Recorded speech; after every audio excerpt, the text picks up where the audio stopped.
मंदिरामध्ये देवाचा कोश होता तेथे निजला होता. वाव, कुठे निजला शमूएल? जिथे तुम्ही आता मोशेला वाणी आवाज ऐकला, मोशेने आवाज ऐकलेली वाणी कुठून होती? दोन करुबांच्या कोशामधून, दोन करुबाच्या मधून मोशेला वाणी झाली होती. बरोबर? ती वाणी त्याने ऐकली आणि मोशे त्या वाणी बरोबर बोलू लागला होता.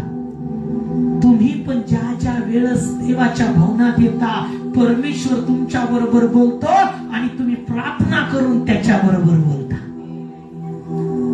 पहा ना, शमूएल कुठे निजला?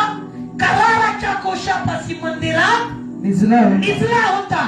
आणि मंदिरात तो असताना काय झालं माहिती? तो झोपला. एलियाचं आपल्या बिछाण्यावर झोपला, लांबला बाहेर थोडस.